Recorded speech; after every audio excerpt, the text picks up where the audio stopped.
TV Batuíra Portugal, para lá do amanhã. Olá, boa noite, sejam bem-vindos a mais um compromisso semanal. Aqui nos encontramos nesta quinta-feira para aprendermos um pouquinho mais sobre as lições que Jesus nos deixou, para podermos estar em sintonia todos e seguirmos em frente no meio desta situação difícil que atravessamos, mas com certeza iremos sair melhor do que entramos.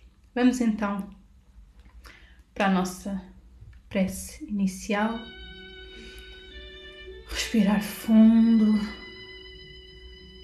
deixar as preocupações lá fora e focarmos em nós, aqui e agora, elevando o nosso pensamento até Deus nosso Pai, Jesus nosso Mestre e amigo, agradecendo todo o amparo que nos é dado, agradecendo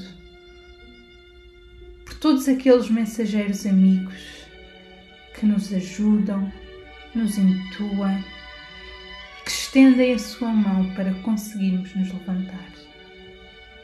Agradecemos-te, Pai, pela oportunidade que tivemos de poder conhecer esta doutrina bendita, que serve de bálsamo para os nossos corações, que dá-nos força e coragem para ultrapassarmos as vicissitudes da vida. Pedimos-te, Pai, que possamos retirar da palestra de hoje os ensinamentos necessários para a nossa caminhada, com a certeza de que jamais estamos sozinhos e que estás sempre connosco. Obrigada por tudo e que assim seja. Olá, amigos do Grupo Espírita Batuíra, aí de Algés, Portugal. Eu estou muito feliz hoje de falar novamente com vocês a respeito de um tema que é muito importante dentro do contexto da doutrina espírita, né? Que é o tema de reencarnação. Então, eu agradeço a oportunidade de estar com vocês no dia de hoje e vamos lá, então, ao nosso trabalho. Bem, eu vou tratar, então, com vocês hoje desse tema, a reencarnação integrando ciência e espiritualidade, né? Então, quando eu comecei a rever esse tema para apresentar para vocês no dia de hoje, eu me lembrei que esse tema faz parte desse livro que eu lancei em 2017, aliás, em 2019, no último Medinesp, né? Ele é o capítulo 8. E eu me assustei quando eu vi o título, É Necessário Viver de Novo, não é?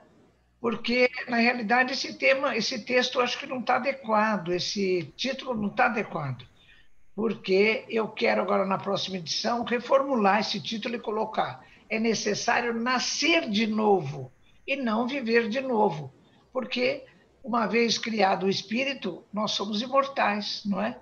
Então não vamos viver de novo, porque mesmo desencarnados, estamos vivendo. Então, eu vou te colocar esse título na próxima edição de É Necessário Nascer de Novo. Até porque, no Dômen de Kardec, lá no cemitério Père Lachaise, em Paris, a gente vê escrito lá em cima, Naître, mourir, renaître encore, e progresser sans cesse, telle est la loi. Nascer, morrer, renascer de novo e progredir sem cessar, essa é a lei. Bom, então hoje com vocês aqui eu vou tratar de vários tópicos que serão os seguintes. Olha, nós vamos falar do conceito de reencarnação e da diferença desse conceito com outros conceitos que às vezes são confundidos com o conceito de reencarnação. Vamos falar da reencarnação no Ocidente, como é que chegou no Ocidente, né? E a história fala que é através de Pitágoras. Vamos fazer algumas reflexões, levantar alguns argumentos, falar até do mito do véu, a que Kardec se refere no Livro dos Espíritos. Vamos depois dar alguma literatura de apoio, inclusive um livro de Hermínio Miranda que se chama A Reencarnação na Bíblia. Reencarnação desde quando?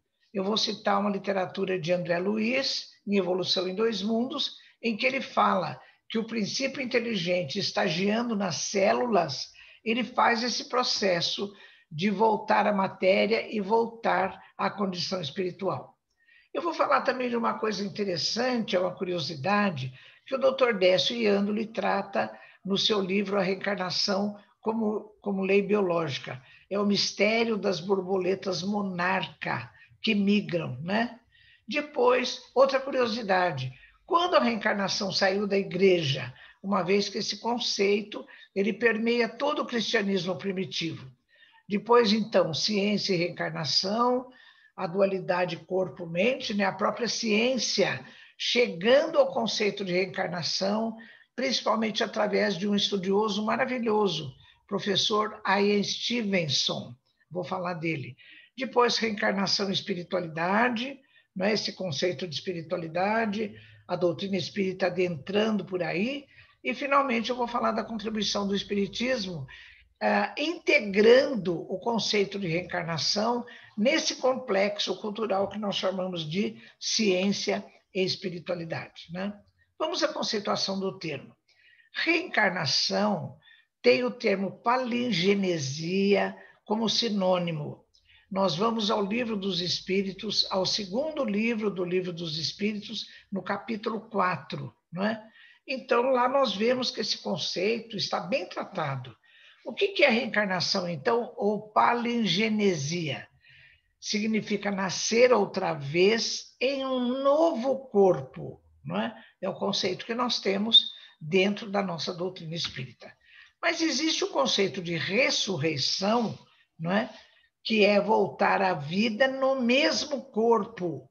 Também esse conceito é comentado no Livro dos Espíritos, no capítulo 4, capítulo 1, no item 8, não é? Então, já o conceito de ressurreição é completamente diferente do conceito de reencarnação, porque a reencarnação implica em nascer de novo em um novo corpo.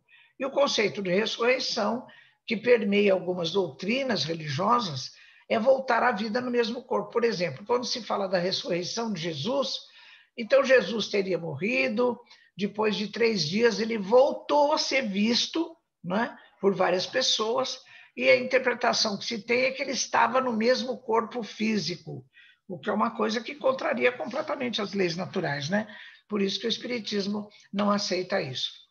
Outro conceito também, que às vezes é confundido como sendo sinônimo de reencarnação, e não é totalmente, é o da metempsicose.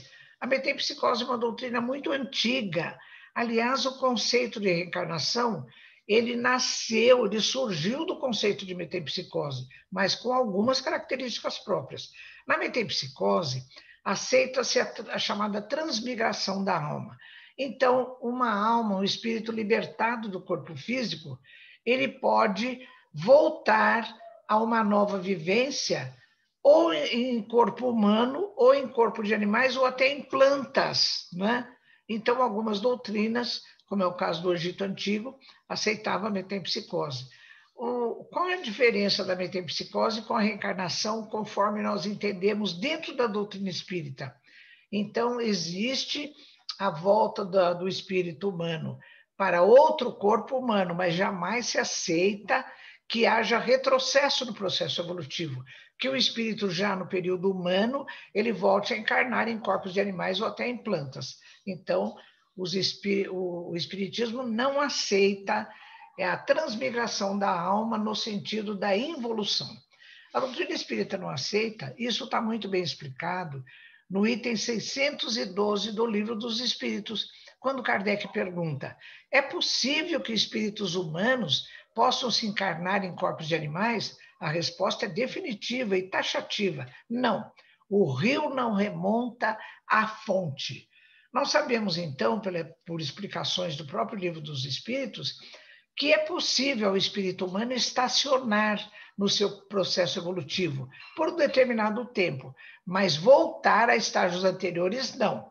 Ele ou estaciona e depois ele vai daí para frente, né? Então, temos que fazer bem a diferença de conceito de reencarnação desses outros termos que eu acabo de citar. Bom, no livro Reencarnação como Lei Biológica, o meu querido amigo Dr. Décio Yandli Júnior, ele diz o seguinte, olha, a reencarnação, o conceito de reencarnação permeia toda a cultura oriental e é milenar. E ele diz assim, não é um conceito novo a reencarnação, o Espiritismo não foi que inventou a reencarnação. Esse conceito consta de boa parte das civilizações e religiões do planeta, das mais variadas culturas, desde suas origens mais primitivas. O caso do hinduísmo, janaísmo, sikhismo, budismo, masdeísmo, maniquismo, judaísmo, cristianismo primitivo, islamismo e outras doutrinas, né? Milenarmente, então, nós encontramos o conceito de reencarnação em várias culturas e civilizações, desde as mais primitivas. Bem, eu pesquisei na internet alguns trabalhos e eu encontrei o trabalho desse professor Oscar Luiz Brizolara, da Universidade Católica de Pelotas, no Rio Grande do Sul, aqui no Brasil. Ele fala sobre Pitágoras e Espiritismo, né? Então, ele diz assim, olha, Pitágoras, filósofo grego que nasceu em 570 a.C. e morreu em 496 a.C., portanto, permeia o século VI e o século V a.C. Olha o que diz o professor Brizolara. O pensador grego Pitágoras, segundo história, teria viajado por 30 anos pelo Egito, pela Babilônia, Síria, Fenícia, Pérsia, dedicando-se a estudos filosóficos, especialmente à doutrina da metempsicose. Essa crença era comum na antiguidade em muitíssimos povos, como os egípcios, romanos, mesopotâmios, indianos e chineses. Então, a ideia que se tem historicamente, segundo o professor Brizolara, é que Pitágoras, através dessas viagens numerosas a vários países do Oriente, ele teria trazido o conceito de metempsicose para o Ocidente. E depois, então, incorporado em algumas doutrinas, ao chegar na doutrina espírita, ele é burilado no sentido de que não se aceite, como a metempsicose preconiza, que possa haver transmigração da alma humana para corpos de animais e até para plantas, né? Bom, no próprio livro dos Espíritos, da segunda parte, capítulo 5º, quando Kardec trata de considerações sobre a pluralidade das existências, a partir do item 222, ele fala da metempsicose e da influência de Pitágoras em trazer esse conceito para o Ocidente. Então, está escrito lá assim, olha, o conceito de reencarnação ressuscitaram-no da doutrina de Pitágoras. E depois ele continua, que o colheu esse conceito dos filósofos indianos e dos egípcios, que o tinham desde tempos imemoriais. Então, está assim, fixado na cultura, historicamente, que o fato desse conceito de metempsicose depois ser reformulado como reencarnação, ele ter vindo para o Ocidente, ele veio através da contribuição desse grande filósofo grego que foi Pitágoras, né? Ainda no livro dos Espíritos, no livro 2, capítulo 5º, ainda Kardec falando das considerações sobre a pluralidade das existências, ele faz algumas reflexões que nós podemos trazer à tona. Então, mesmo que a gente não tivesse esse conceito de reencarnação já tão bem firmado aqui dentro da doutrina espírita, nós poderíamos fazer as seguintes reflexões. Por que a alma revela aptidões tão diversas, não é? Por que alguns têm aptidões diferentes de outros, dentro da mesma cultura? De onde vem a aptidão extranormal de alguns? Pessoas existem que têm dons, que têm aptidões que são extraordinárias. Até em crianças nós vemos isso, né? De onde vêm ideias inatas?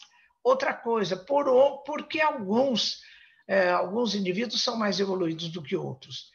Então, a ideia da reencarnação, o conceito de reencarnação que nós temos dentro da nossa doutrina espírita é perfeitamente compatível com argumentos que admitem essa opção da reencarnação como sendo o mais favorável, o mais aceitável para explicar todas essas coisas, né? Por que as pessoas são diferentes, por que existem aptidões diferentes, de onde vêm as ideias inatas, por que algumas pessoas são mais evoluídas do que outras, né? A reencarnação explica. Outras opções ficam a dever. Herculano Pires, no livro, o Livro dos Espíritos, no qual ele faz a tradução, ele comenta algumas evidências. Por exemplo, hoje, do ponto de vista da ciência, eu vou comentar um pouco mais para frente, lembranças de vidas anteriores em crianças de ter idade. A ciência tem mostrado que crianças até 4 anos, mais ou menos, muitas delas se lembram de reencarnações passadas. E os casos que apareceram foram estudados por alguns pesquisadores, particularmente pelo Dr. Ian Stevenson, que eu vou tratar logo mais adiante. Também esse processo de terapia de vivências passadas, também chamado de regressão de memória, ele tem trazido várias evidências de pessoas reportando, lembrando de fatos acontecidos em reencarnações anteriores e que podem ser comprovados, né? Avisos mediúnicos de renascimentos com sinais. Muitas pessoas nascem com sinais, às vezes com manchas, com cicatrizes, né? E, às vezes, existem casos em que o nascimento de crianças com esses sinais teve um aviso prévio, via mediúnica, não é? O que fica, assim, com mais um argumento que comprova esse fato. E também, Herculano Pires, ele fala do mito do véu, que é lembrado por Kardec. Vamos ver esse tal de mito do véu. Então, no Livro dos Espíritos de Kardec, livro 2, né, do Livro dos Espíritos, capítulo 5º, Herculano Pires comentando o tal do mito do véu. Então, lá está escrito assim, diz Kardec, reuni em um dia 1000 indivíduos de 1 a 80 anos, em um determinado local. Suponde que um véu tenha sido lançado sobre todos os dias anteriores, ninguém sabe de nada o que aconteceu, e que julgais todos os indivíduos nascidos no mesmo dia.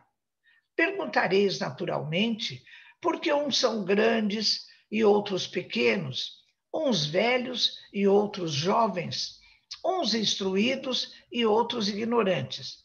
Mas, se a nuvem que vos oculta o passado for afastada, ou seja, se você tiver acesso, conhecimento ao que aconteceu no passado, se compreenderdes que todos viveram por mais ou menos tempo, tudo será explicado, não é? Então, isso implica numa reflexão sobre o conceito de reencarnação. Porque, de repente, quando a gente percebe que alguns indivíduos apresentam um espírito mais denso, mais evoluído, a gente pode supor, nossa, esse espírito já deve ter uma vivência bem antiga, porque ele proporcionou a oportunidade de aprender muita coisa. Ao passo que outros espíritos são mais quase infantis, não é? E a gente percebe, então, que tiveram tempo reencarnatório menor do que outros que têm uma vivência muito mais densa, muito mais expressiva, né? Bom, literatura sobre reencarnação. Nós temos muitos livros sobre reencarnação dentro do contexto da doutrina espírita. Olha, eu posso citar para vocês aqui, olha, 20 casos de reencarnação, um caso de reencarnação, renasceu por amor, Hermínio Miranda ainda, reencarnação e imortalidade, ainda de Hermínio Miranda, outra edição da reencarnação e imortalidade, Gabriel Delane, a reencarnação, renasceu por amor também de Hermínio Miranda, não é? Então, são muitos exemplos, eu estou dando só alguns. No livro de Gabriel Delane, Reencarnação e Imortalidade, ele diz assim, olha, a doutrina da reencarnação é a única que corresponde à ideia que fazemos da justiça divina. É claro, né? Porque a reencarnação explica as coisas. Porque senão, como é que nós entenderíamos que alguns nascem em lares onde são afetuosamente tratados, não passam necessidades, têm carreiras brilhantes, e outros são completamente miseráveis, né? Então, continua Gabriel Delane, A doutrina da reencarnação é a única que explica o porquê das desigualdades sociais, intelectuais e morais entre os homens, bem como os sofrimentos e as mazelas humanas. Então, a literatura espírita e literatura sobre reencarnação também de outras doutrinas que aceitam a reencarnação, elas são muito elucidativas, né? Porque elas cuidam dos argumentos que justificam o nosso aceite a respeito do conceito de reencarnação. Entre esses livros, tem um muito interessante, A Reencarnação na Bíblia, que é do Dr. Hermínio Miranda. Hermínio Miranda, um querido confrade espírita brasileiro, morador lá do Rio de Janeiro, ele faleceu há uns poucos anos, com mais de 90 anos, tem uma obra extraordinária, não é? Livros e livros a respeito da doutrina e muito elucidativos. Eu sou fã dos livros de Hermínio Miranda. Bem, então, ele fala nesse livro A Reencarnação da Bíblia de vários casos relatados na Bíblia e que são comprovatórios do conceito de reencarnação. O caso de Nicodemos, vamos ver. Então, está em João, capítulo 3, versículos 3 a 5. Lá nós lemos no versículo 3. Jesus, respondendo a Nicodemos, que era um doutor da lei, disse: em verdade te digo que se um homem não nascer de novo, não poderá ver o reino de Deus. Ora, no versículo 4, Nicodemos então responde a Jesus: como pode um homem nascer de novo sendo velho? Terá de entrar novamente no ventre de sua mãe e nascer outra vez? Ou seja, ele não entendeu nada, né? E depois, no versículo 5, Jesus responde a Nicodemos: em verdade te digo que se um homem não nascer da água e do Espírito, não pode entrar no reino de Deus. Eu fiquei muito pensativa com essa resposta de Jesus a Nicodemos, quando ele diz que o homem, para entrar no reino de Deus, tem que nascer da água e do Espírito. Vamos ficar um pouquinho nessa temática aqui. A gente entende que o homem nascer de novo em espírito é ele evoluir espiritualmente, não é? Porque nós estamos hoje aqui numa condição, estamos trabalhando, para que amanhã a gente abandone esse homem velho, né, que somos nós hoje, ontem, e a gente assuma uma nova postura de uma pessoa melhor. Então, isso significaria nascer do Espírito. Agora, e nascer da água? A água, em todas as culturas universais, ela tem um significado profundo ligado à matéria e ligado também a essa passagem do plano material para o plano espiritual e do plano espiritual para o plano material. Por exemplo, no livro Vida Depois da Vida, de Raymond Moody, tem vários casos de pessoas que tiveram a experiência de EQM, experiência de quase morte, e que relatam assim: elas atravessaram num barco um rio ou um lago, ou seja, uma água, e sabiam que se chegassem do outro lado, não poderiam voltar. Tem vários casos a respeito disso. Eu tenho um caso pessoal que eu vou contar para vocês. Eu tive um aluno de pós-graduação, ele é professor de anatomia numa universidade aqui do estado de São Paulo. Esse moço, com aproximadamente uns 40 anos, ele tinha uma compleição robusta e hipertenso. Bom, teve um AVC, um acidente vascular cerebral. Esse moço ficou em coma no hospital durante 8 dias. Depois ele saiu do coma e quando teve condição de receber visitas, eu fui visitá-lo. E eu tinha uma curiosidade muito grande em fazer algumas perguntas para ele a respeito dessa... Como é que ele voltou do coma, não é? Então ele falou: professora, foi assim. Eu estava num barco, tinha uma água muito, muito, muito ampla, e esse barco ia andando, ia chegando perto de um lugar de terra. Quando foi chegando mais perto, ele via que essa terra tinha uma plantação verdejante, como se fosse uma grama, muito verde, muito bonita. O céu azul muito bonito, e ele foi chegando com o barco, ele estava sozinho no barco, e foi chegando perto desse barranco, da terra. E quando foi chegando bem perto, apareceu um moço nesse barco perto dele e puxou com seu braço uma cortina em volta dele e ele acordou. Foi assim que ele voltou do coma. Então ele disse para mim, professora, em suma, em resumo, eu voltei do coma de navio, não é? Olha a representação da água, né? Então a água tem a ver com essa coisa de voltar do plano espiritual para o plano material, até do nascer. Por quê? O feto, ele é envolvido dentro do útero materno em uma bolsa chamada bolsa amniótica que contém um líquido amniótico, né? Então, um líquido água, ou seja, o feto para nascer, ele vem dentro de um líquido, né? Vamos simplificar, dentro de uma água. Em contrapartida, essa coisa de sair da matéria e voltar ao plano espiritual, por exemplo, entre os vikings, existia o costume de, quando o indivíduo morria, ele colocava o cadáver num barco, ateava fogo e esse barco ia mar adentro, não é? Até se consumir, que era simbolicamente a ideia de que os amigos, os familiares estavam entregando o indivíduo para voltar ao plano espiritual, né? Então, quando Jesus responde a Nicodemos, em verdade te digo, que se um homem não nascer da água e do Espírito, não pode entrar no reino de Deus, né? Então, esse conceito, essa coisa de nascer da água, ou seja, voltar, né, a nascer de novo, porque Jesus diz claramente, né? Em verdade te digo, se o homem não nascer de novo, né, e a representação é a água, então o Hermínio Miranda faz um comentário muito bonito a respeito disso.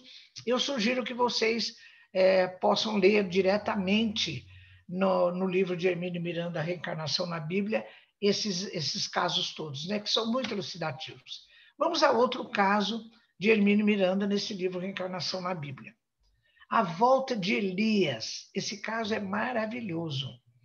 Malaquias, que foi um antigo profeta, profetizara por volta do ano 450 a.C. que Elias, um dos maiores profetas de Israel, voltaria à terra, a seu tempo. Eu pus templo aí em interrogação porque mais para frente a gente vai falar nessa palavra templo e eu gostaria que vocês fizessem uma reflexão. Então Elias voltaria à terra a seu tempo na condição de precursor de alguém de alta hierarquia, infinitamente mais elevada que ele. Olha, quem poderia ser, né? Jesus. Os discípulos então perguntaram a Jesus: por que dizem os escribas que Elias há de vir primeiro, né? Antes desse outro espírito de hierarquia elevada, né? É preciso que se esclareça que Elias foi um grande profeta do século IX a.C. Olha o que Jesus responde. Elias certamente há de vir e restabelecerá todas as coisas. Digo-vos, porém, que Elias já veio e eles não o conheceram. Antes fizeram dele quanto quiseram. Então compreenderam os discípulos que de João Batista é que Jesus lhes falava. Olha que coisa interessante. Então Jesus estava dizendo claramente que João Batista era a reencarnação de Elias. E está dizendo, olha, João Batista já veio e eles não o conheceram. Antes fizeram dele quanto quiseram, porque inclusive João Batista foi penalizado, né? Foi sacrificado. Ele foi meramente decapitado mesmo, né? Então, a gente pode ver a respeito disso, de Elias e João Batista, no Evangelho segundo o Espiritismo de Kardec, no capítulo 4, em Mateus também, capítulo 17, versículos 10 a 13, e em Marcos, capítulo 9, versículos 9 a 13. Esse caso, a volta de Elias, é um caso muito bonito mesmo, né? Bom, vamos mais um caso de reencarnação que está escrito na Bíblia, e a pré-existência dos espíritos. Então, Malaquias, capítulo 3, versículo 1. Eis que envio o meu mensageiro para preparar o meu caminho, e de repente virá ao seu templo Por isso que no slide lá anterior eu chamei a atenção, né? O Senhor que vós buscais, o anjo da aliança que desejais. Vamos continuar. Em João capítulo 2, versículos 19 a 21. Está escrito lá: destruí este templo, disse Jesus, e em 3 dias o levantarei. Os discípulos respondem: em 46 anos foi edificado este templo. Responderam os discípulos: e tu levantarás em 3 dias? Porque os discípulos estavam entendendo esse templo como sendo a construção física, né, de um prédio, de um templo. Então, Jesus percebe que eles estão equivocados e explica. Ele, porém, diz o texto de João, falava do seu corpo, comenta João no capítulo 2, versículos 19 a 21. Então, ao falar de templo, Jesus está se referindo ao seu próprio corpo. Então, vamos ler de novo lá em cima, olha. Eis que envio o meu mensageiro para preparar o meu caminho. E de repente virá ao seu templo o Senhor que vós buscais, ou seja, vai encarnar no corpo físico, né? Porque ele está dizendo, segundo o comentário de João, que essa palavra templo está se referindo ao seu corpo. Ele, porém, falava do seu corpo, né? Palavras de Jesus. Então, eu concluí aqui para a gente fechar esse caso. Ir para o seu templo é nascer na carne a fim de viver na terra entre os homens, né? Também é a explicação de próprio João. Então, a observação que a gente pode fazer para explicar isso para outras pessoas que não sejam integrantes da doutrina espírita, que esses espíritos Elias e Jesus já existiam e que reencarnaram, né? Então, Jesus veio ao seu templo, reencarnou aqui como Jesus, esse espírito, e Elias também, no caso anterior, também já existia, né? Quando eu falei de tempo ou templo lá. Outro caso que está no livro Reencarnação da Bíblia, de Hermínio Miranda. Esse caso também é muito bonito. Está em João, capítulo 9, versículos 1 a 14. Jesus, ao passar, viu um homem cego de nascença. Perguntaram-lhe seus discípulos: Mestre, quem pecou para que este homem nascesse cego? Ele ou seus pais? Olha, mas eu fico impressionada como as pessoas que não aceitam o conceito de encarnação fazem vista cega para tudo isso, porque está escrito na Bíblia, está escrito nos evangelistas, não é? Então, olha essa pergunta que os discípulos fazem a Jesus: Mestre, quem pecou para que este homem nascesse cego? Ele ou seus pais? Ora, se fossem os pais ainda, né, o que seria totalmente contrário à justiça de Deus, porque não vai uma criança nascer cega porque os seus pais tiveram atitudes equivocadas. Agora, ele que teria pecado antes, se ele nasceu cego, ele teria pecado quando? Antes, né? Ou seja, numa vivência anterior a essa vivência do corpo físico, o que é completamente compatível com o conceito de reencarnação. Então, não há como negar, segundo os comentários de Hermínio Miranda, que o conceito de reencarnação está expresso e comprovado em relatos bíblicos, né? Conforme ele mesmo demonstrou assim em vários deles. Bom, vamos para outro item. Reencarnação desde quando, né? Então a gente fala, bom, o ser humano reencarna, será que os animais reencarnam? Será que inseto reencarna? Olha, em Evolução em Dois Mundos, de André Luiz, capítulo 5º, eu encontrei uma coisa que eu fiquei assim, muito pensativa. Olha o que ele diz. Com o transcurso dos evos, eu fui ver no dicionário o que significam evos. Evos são grandes períodos de tempo indeterminados, diferente de eras, que são grandes períodos de tempo determinados. Então, tem a era Eocênica, Cenozoica, uma porção de eras, períodos, né? Evos é uma expressão poética que fala assim, durante o transcurso dos evos, grandes períodos de tempo sem data, indefinidos. Então, vamos reler. Com o transcurso dos evos, surpreendemos as células como princípios inteligentes de feição rudimentar, a serviço do princípio inteligente em estágio mais nobre, nos animais superiores e criaturas humanas. Olha agora, renovando-se continuamente no corpo físico e no corpo espiritual. Meu Deus, que revelação de André Luiz extraordinária! Ele está dizendo que as células do nosso corpo, cada célula, materialmente é um corpinho físico, mas que ela é regida por um princípio espiritual. Então, quando ela morre, não é quando uma célula morre, o princípio espiritual que está atuando nela persiste e depois, na formação de uma outra célula, ele começa a atuar novamente. Quer dizer, podemos dizer, bem assim com reservas, que é o início do processo reencarnatório, não é? Porque olha o que ele está dizendo, renovando-se as células continuamente no corpo físico e no corpo espiritual.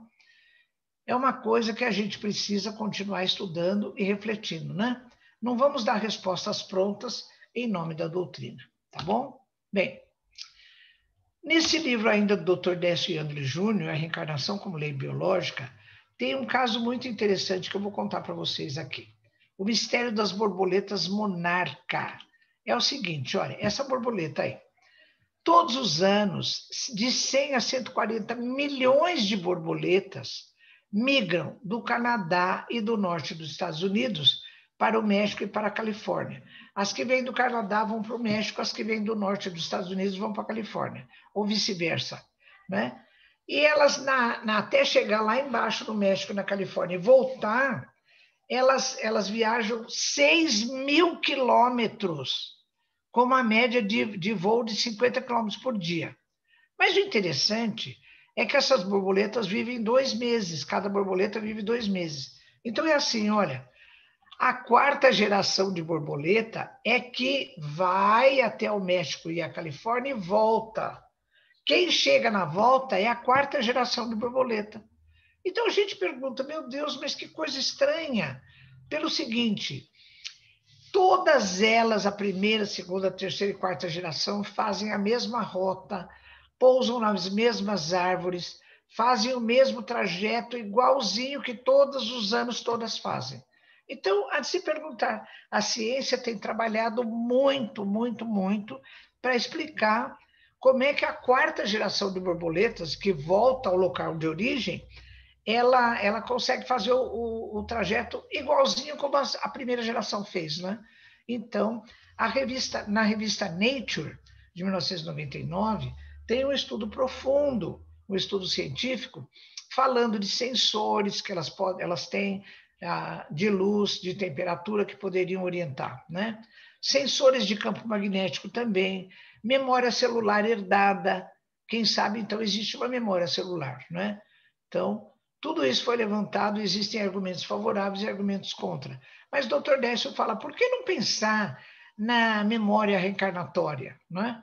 Que a segunda geração, a terceira geração, a quarta geração são reencarnações da primeira e que tem uma memória que foi transmitida através do processo reencarnatório, né? É uma curiosidade, viu, pessoal? Depois, se quiserem ver com mais profundidade isso, tem várias informações na internet a esse respeito. Bom, outra curiosidade, e eu procurei na internet, achei alguns trabalhos, eu trago esse para vocês. Por que a reencarnação passou a ser condenada pela Igreja Católica? Desse autor Vivaldo Araújo. Então ele diz assim, olha, segundo esse autor Vivaldo Araújo, até meados do século VI, a doutrina da reencarnação integrava a estrutura do cristianismo primitivo. Mas no Concílio de Constantinopla da Igreja Católica, que foi no ano de 553 d.C., em Istambul, na Turquia, esse assunto foi a pauta do conceito de reencarnação, que acabou sendo retirado do cânon da Igreja Católica.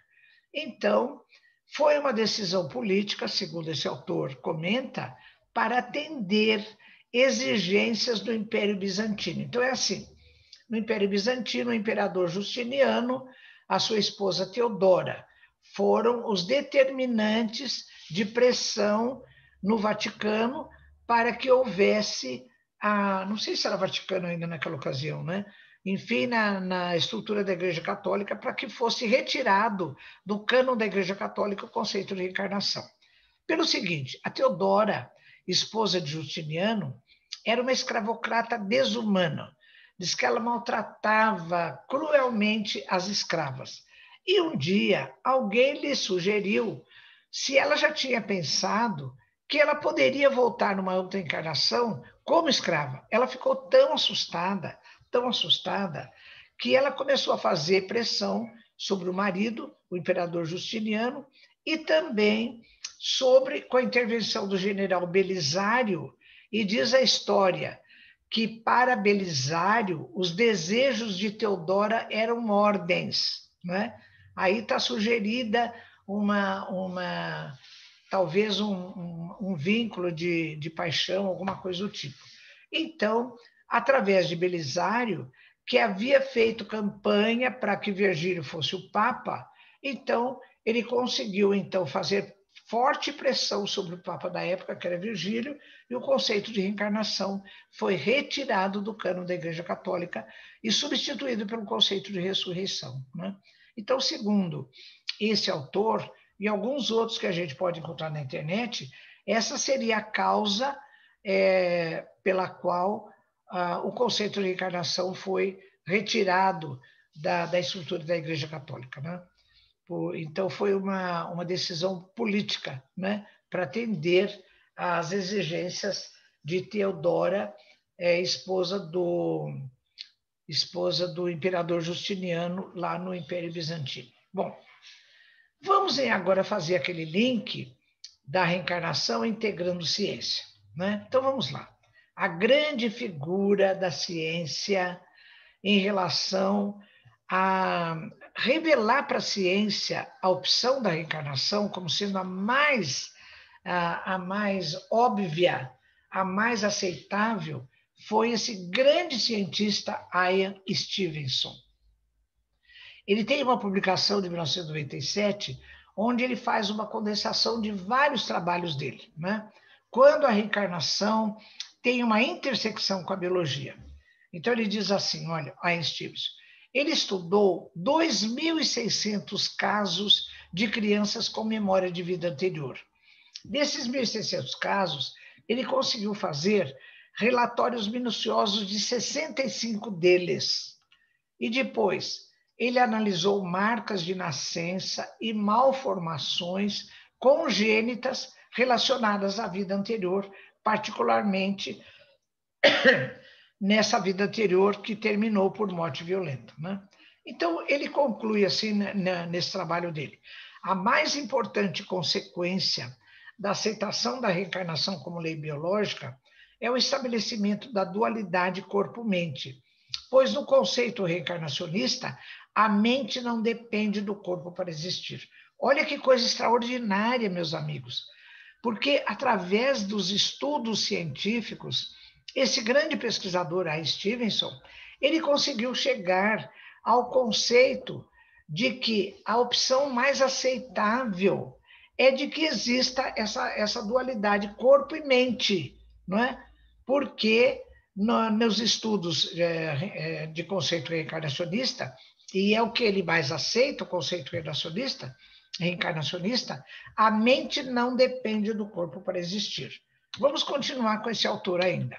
Então, ele diz assim, olha, então a mente e o corpo, como são estruturas de dimensões muito diferentes, tem que haver um veículo intermediário que faça esse link entre a mente e o corpo físico, né?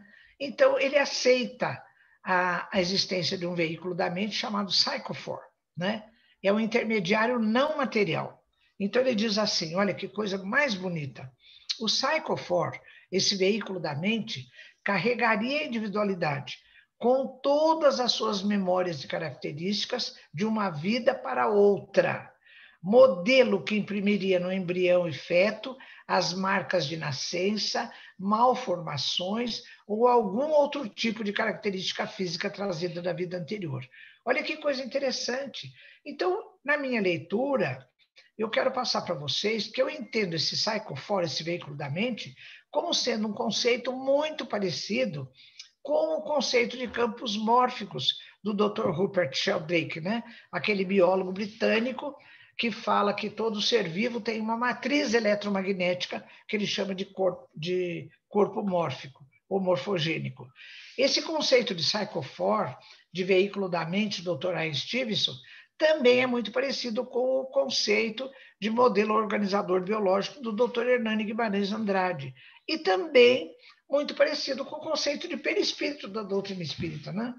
Então, eu fico muito animada, porque eu falo, meu Deus, através da ciência, dos estudos científicos, os pesquisadores já estão chegando ao conceito de reencarnação, ao conceito de que a mente existe fora do corpo físico, ou seja, estão chegando ao conceito de espírito, da realidade da existência do espírito, né?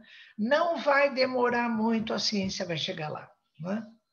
A trazer para nós informações que a doutrina espírita já trouxe há mais de 160 anos.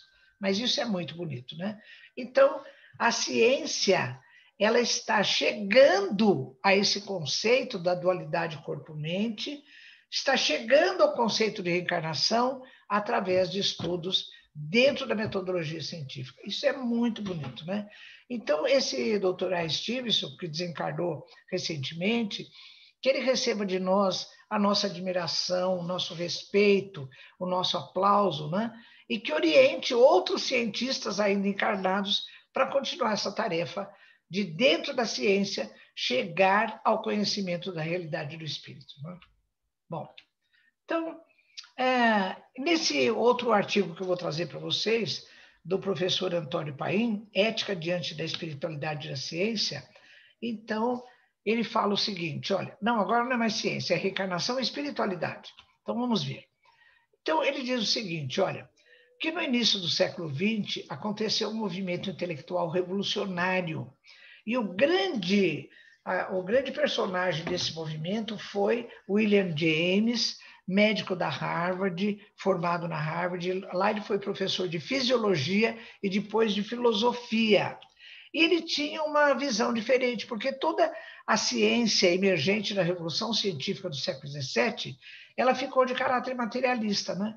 Mas ele começou, William James, a ter uma visão diferente da ciência e da medicina. Ele dizia assim, olha, a dimensão do sagrado é constitutiva da pessoa humana, sendo prudente levá-la em conta no exercício da medicina. O que ele chama de sagrado? O que a cultura, de modo geral, chama de sagrado? Tudo aquilo que não é da nossa vivência material. Então fica assim, o profano, que é da nossa vivência material, né? O corpo físico, os nossos hábitos, as coisas que nós temos, e o sagrado é tudo que diz respeito ao que não é material. As nossas ideias, convicções, não é? Os nossos ideais, tudo isso faz parte do halo do chamado sagrado. Em 1902, ele lança um livro que foi um marco desse movimento de espiritualidade, que se chamou As Variedades da Experiência Religiosa, mostrando como as variedades da experiência religiosa acabam compondo o psiquismo do indivíduo, e isso devia ser levado em conta no exercício da medicina, e ainda não era levado em conta, né? Bom, continua o professor Antônio Paim mostrando outros indivíduos que vieram compor esse movimento de ciência e espiritualidade, né?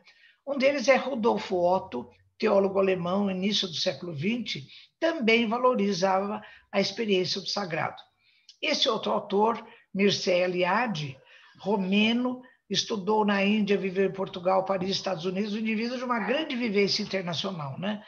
Em 1934, ele lança uma publicação que se tornou também um marco nesse movimento de ciência e espiritualidade, O Sagrado e o Profano, porque ele diz assim, o sagrado tem uma força tão grande que se manifesta mesmo camuflado, disfarçado nas expressões profanas, né? Esse fato do sagrado se manifestar camuflado nas expressões profanas é chamado de hierofania.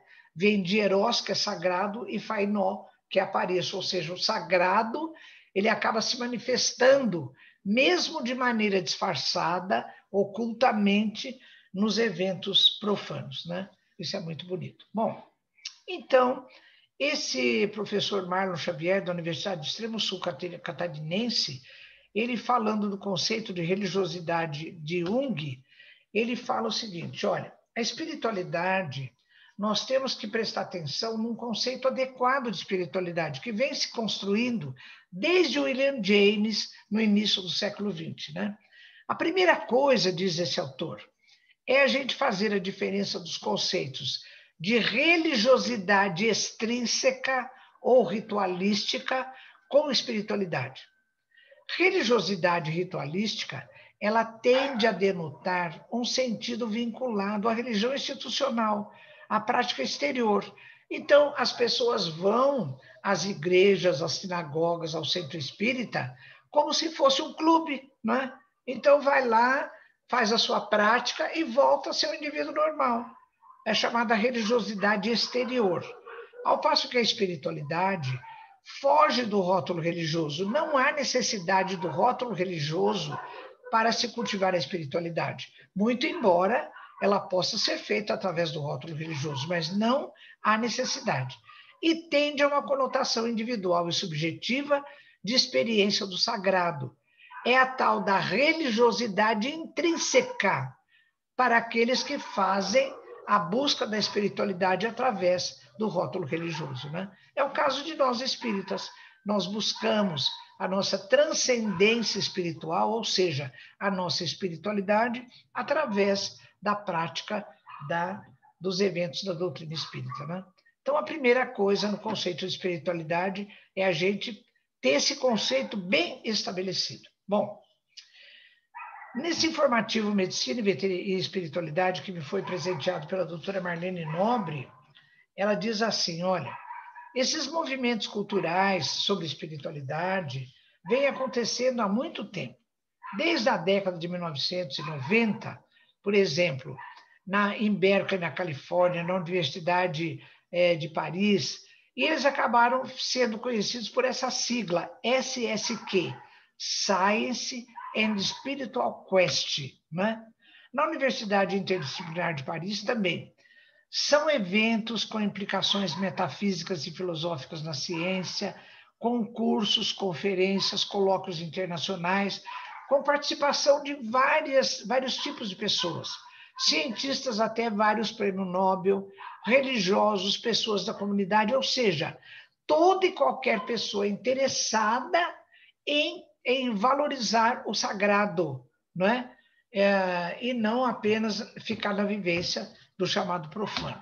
Então, continua esse evento dizendo que existe esse tipo de evento por todos os lugares do mundo, não é? Em vários lugares. Então, alguns cientistas, alguns filósofos, como é o caso, por exemplo, desse autor Fritjof Capra, físico teórico, radicado nos Estados Unidos, ele é condutor daquele evento lá de ciência e espiritualidade em Berkeley, na Califórnia. Ele diz assim, olha, há cientistas como eu que estão ansiosos por fazer essa conexão com a moral, diz ele, né? Com a espiritualidade, saindo desse foco só do profano, só da matéria, fazendo esse vínculo com a espiritualidade, né? Bom, a doutora Marlene Nobre, que eu tive o privilégio de acompanhar em muitas viagens, inclusive aí para Portugal, né? Para Lisboa, para Algés, para a cidade do Porto, e ela foi uma líder impressionante, continua sendo nossa líder espiritual até hoje, né? Nos eventos que a doutora Marlene promovia ou participava aí na Europa, ela contou com a participação de muitos cientistas, que ela fazia questão de convidar. Um deles é o Dr. Peter Fennick, maior autoridade no Reino Unido em estudos sobre EQM, né? Amit Goswami, físico teórico indiano radicado nos Estados Unidos. Depois, aí na França, o Dr. Jean-Jacques Charbonnier, médico que tem 2 livros publicados sobre isso. O Dr. Harold Koenig, lá dos Estados Unidos, que tem livro publicado aqui no Brasil, através da editora que era regida pela doutora Marlene, né? Vamos ver mais alguns. O Dr. Pim Van Lommel, que inclusive veio aqui ao Brasil no último Mednesp, eu assisti palestra dele também lá em Paris, e brasileiros como o Dr. Alexandre Moreira, não é? também trabalha com espiritualidade. Lá na Alemanha, o Dr. Walter Van Lack, que também trabalha com EQM, o Dr. Mário Beauregard, do Canadá, autor do livro O Cérebro Espiritual. Então, a doutora Marlene Nobre, ela é uma precursora, idealizadora e realizadora de vários eventos que fizeram cultivo dessa relação da ciência com a espiritualidade, da ciência com o espiritismo, né? Entrando pelos conceitos de reencarnação, de imortalidade do ser, de vivência do espírito após a morte do corpo físico. Então, ela sempre dizia assim para nós: nós precisamos trabalhar de maneira a colocar o nosso pé dentro dos pórticos da universidade, né? Ajudar a ciência a fazer isso que o Dr. A. Stevenson fez e que esses autores todos estão fazendo, para que a ciência chegue, através dos seus métodos, a conhecer a realidade do espírito, né? Isso é muito bonito mesmo. Bom, então aqui no Brasil já existem vários locais dentro da universidade que trabalham com esse paradigma de ciência, saúde e espiritualidade, no qual está inserido o conceito de reencarnação. Um deles é na Unisanta, Universidade de Santa Cecília, aqui em Santos, através da Associação Médico Espírita de Santos, né? Eles têm curso de pós-graduação de 2 anos, eu sou docente desse curso, já lecionei lá várias vezes, né? É um curso maravilhoso. Também, no Rio Grande do Sul, através do Dr. Gilson Luiz Roberto, que hoje é presidente da AME Brasil, ele montou lá, em parceria com as faculdades Monteiro Lobato, um curso de pós-graduação de 2 anos, lá em Porto Alegre, sobre também integrando saúde e espiritualidade. Eu também sou docente desse curso com muita, muita honra. E agora, 2 anos atrás, também foi criada, lá em Caxias do Sul, uma integração entre a Associação Médico Espírita da Serra Gaúcha, com o Dr. Vitória e a doutora Samira Turconi, montando esse curso de pós-graduação de saúde e espiritualidade em 2 anos, e me convidaram também para ser docente. Eu já lecionei uma vez lá em 2019, esse curso, né, de pós-graduação. Então, esse movimento, como a doutora Marlene preconizava e desejava, de espiritualidade, e o espiritismo está nos bastidores disso, está colocando o pé dentro da universidade, né? Isso é maravilhoso, muito bonito mesmo. E, através da atuação de vários espíritas, já está acontecendo curso ou disciplina em várias faculdades de medicina. A primeira que começou aqui no Brasil foi a Universidade Federal do Ceará, depois a Unifesp, a Universidade Federal de São Paulo, a Universidade Federal do Triângulo Mineiro, em Minas Gerais, a Universidade Estadual de Taubaté, aqui no estado de São Paulo, a Faculdade Monteiro Lobato, lá no sul, né? Universidade Federal do Espírito Santo, a Unisanta, lá em Santos, que eu já citei, Universidade Federal de Minas Gerais, Universidade Federal do Rio Grande do Norte, Universidade de São Paulo. Certamente já existem outras universidades que estão com essas disciplinas, né? E que eu espero que essa minha citação esteja desatualizada. Bom, e para finalizar, pessoal, eu vou falar da contribuição do Espiritismo nesse movimento de conceito de reencarnação integrando ciência e espiritualidade, né? Então, vamos lá. Kardec definiu o Espiritismo como sendo ciência que trata da natureza, da origem e do destino dos espíritos e de suas relações com o mundo corporal. Também é uma doutrina filosófica com consequências morais desse conhecimento.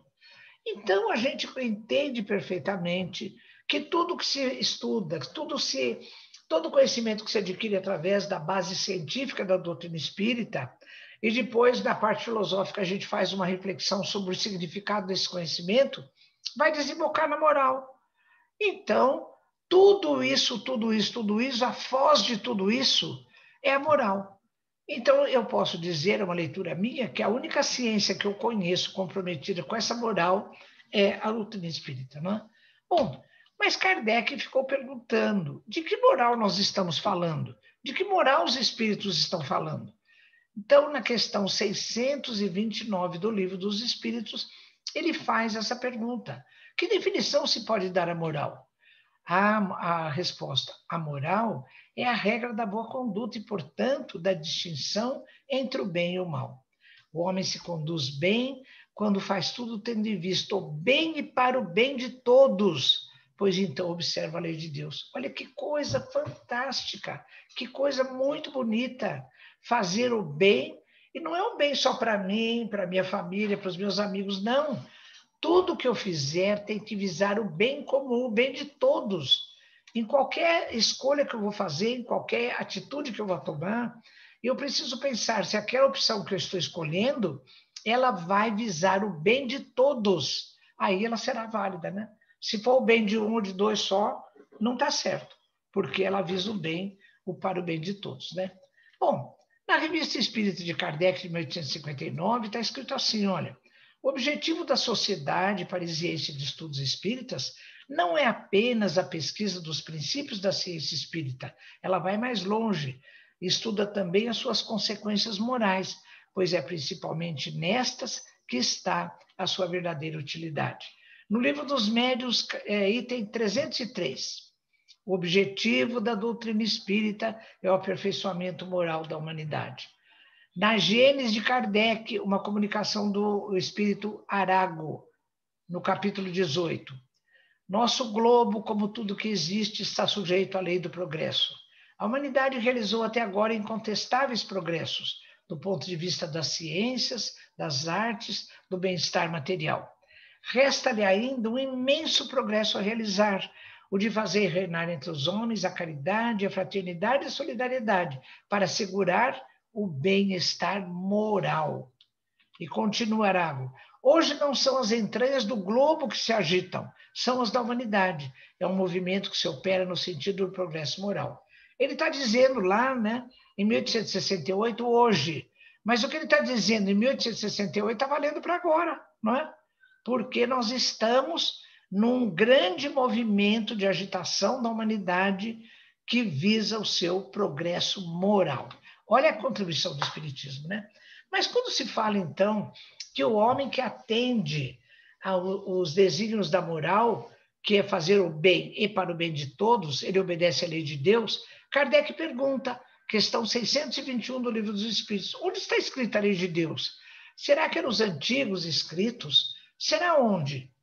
Ah, olha a resposta, na consciência. Olha, a lei de Deus está escrita na nossa consciência. Por isso que a gente tem essa noção dentro de nós do que é certo e do que é errado, né?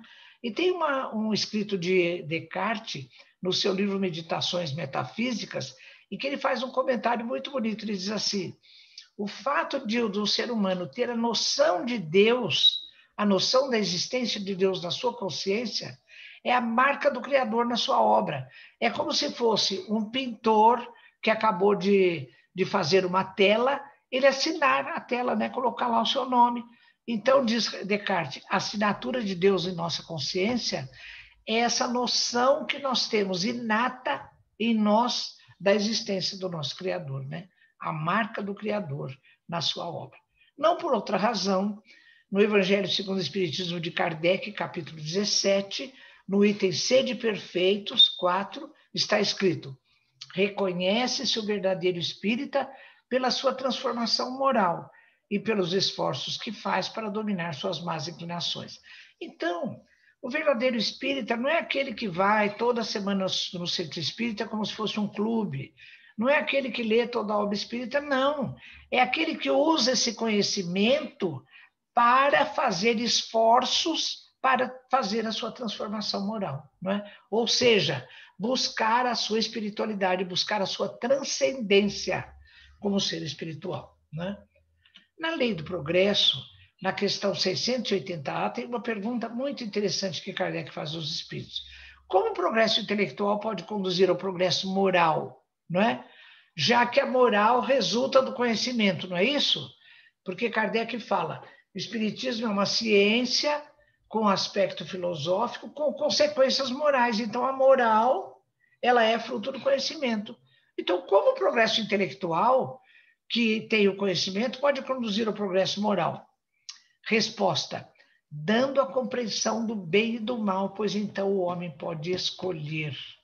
Isso é tão bonito, pessoal, que no Livro dos Espíritos, quando Kardec pergunta, numa questão bem lá para frente, quase no final do livro, qual é a condição de felicidade dos espíritos perfeitos? Então a resposta é assim: aos espíritos perfeitos, eles são felizes porque a eles é dado tudo conhecer, é o conhecimento, não é? Então eles têm perfeita noção para distinguir o bem e o mal e escolher o que eles querem, que é fazer o bem e para o bem de todos, né? Então, o homem com essa noção ele pode escolher. Eu destaquei esse verbo escolher porque, olha, tem cada coisa tão interessante fazendo link, né? Vamos ver, olha. Amit Goswami, aquele físico teórico indiano radicado nos Estados Unidos, autor do livro, no livro dele chamado Universo Autoconsciente, ele diz assim, olha, a consciência é a essência do ser, para nós é o espírito, né? Que escolhe, olha o verbo escolher aí, a representação material é vivencia. Ele fala que isso é tão importante que ele quer inverter o preceito de René Descartes, que disse lá no século XVII, penso, logo existo, né? Ele quer dizer, ele quer inverter, não, ele quer atualizar para escolho, logo existo, porque ele diz assim, o fato de escolher é posterior ao ato de pensar, né? Olha que coisa importante que é o verbo escolher. Então, o principal verbo da nossa transformação moral é o verbo escolher. Então, eu escolho ser maledicente ou não, eu escolho ser a favor da vida ou não. Então, as minhas escolhas, quando elas são favoráveis ao bem comum, elas vão promover a minha transcendência, né? Que coisa bonita que é isso, né? Isso é muito bonito. Então, olha o que Chico Xavier nos diz a respeito da nossa responsabilidade nas nossas escolhas. Somos livres para decidir sobre os nossos atos, muito embora nos tornemos escravos de suas consequências. Embora ninguém possa voltar atrás e fazer um novo começo, qualquer um pode começar agora e fazer um novo fim. Olha o conceito de reencarnação aí, não é? Porque nós não podemos voltar atrás e refazer o nosso começo, mas nós podemos fazer um novo começo, ou seja, através do processo reencarnatório, ou através de cada minuto, né? Porque mesmo nessa encarnação, se eu fiz um ato que foi equivocado, eu posso renová-lo, mas a nossa última opção é a reencarnação, né? Então, qualquer um pode começar agora e fazer um novo fim, qualquer um pode começar na próxima encarnação a traçar um novo fim. A história está cheia desses casos, né? Isso é realmente muito bonito, né? Então, pessoal, eu estou terminando para lembrar aquilo que está escrito lá no Dome de Kardec, ele é no cemitério Père Lachaise, lá em Paris. Então, lá em cima está escrito o quê? Olha, né? Vamos traduzir. Nascer, morrer, renascer ainda e progredir sem cessar. Essa é a lei da reencarnação, que é uma bênção que Deus colocou na nossa vida para que a gente tenha oportunidade de reformular os nossos atos, reformular as nossas vivências, né? A literatura espírita está repleta de casos maravilhosos de oportunidades no processo reencarnatório, né? Um deles, que eu estou me lembrando, está no livro Libertação de André Luiz, vocês se lembram? Então tem Gregório, que é chefe de uma grande falange obsessiva, que está obsediando Margarida, e vem então Matilde, que havia sido mãe de Gregório, e ela faz uma força-tarefa com Gúbio, que havia sido pai de Margarida. E eles então conseguem dar um final feliz para a história. Final feliz dessa etapa, porque a Matilde ela se dispõe a reencarnar outra vez, ela não precisava mais disso, é uma reencarnação missionária, para acolher o espírito de Gregório e de Margarida para conduzi-los na seara do bem. Olha as oportunidades do processo reencarnatório, que coisa mais bonita, não é? Então, pessoal, terminando, eu vou fazer uma prece de agradecimento pela oportunidade da tarefa, pela oportunidade de estar aí novamente com vocês em Algés, né? Eu estou me lembrando aqui do lugar, estou entrando aí no Grupo Espírita. Estou abraçando os companheiros muito queridos, né? Rosarinho, o senhor Orlando, todos, né? Com muito carinho. Então, agradecendo a vocês todos pela oportunidade, agradeço também a todos que vão ver esse nosso trabalho, agradeço aos amigos espirituais, pedindo a Jesus que permita que esses amigos espirituais continuem nos ajudando, nos orientando, nos aconselhando, para que a gente continue nessa nossa proposta de seguir os ensinamentos e os ensinos do nosso Mestre Jesus. Enviamos um abraço saudoso à nossa querida líder, doutora Marlene Nobre, pedindo a ela que esteja sempre conosco também, nos orientando, nos confortando e ajudando as nossas tarefas aqui, o desempenho das nossas tarefas, né? Então, que Jesus nos abençoe, que derrame sobre todos nós, sobre os nossos lares, muita luz, muita harmonia, muita paz, muita força, para que todos nós, mesmo à distância, continuemos trabalhando como pretensos trabalhadores da seara do nosso Mestre Jesus. Que assim seja, pessoal. Muito obrigada. Um grande abraço fraterno a todos. E assim vamos para o final deste nosso encontro, fechando os nossos olhos.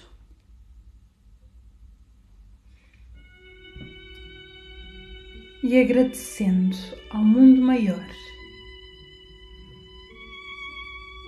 que constantemente trabalha para nos ajudar a ultrapassar as dificuldades. Agradecemos a Batuíra e a toda a sua equipa espiritual que trabalham continuamente para manter este pontinho de luz aberto, que continuam a cuidar do seu rebanho, para que nenhuma ovelha fique para trás, apesar de estarmos cada um nas suas casas. Agradecemos todos os dias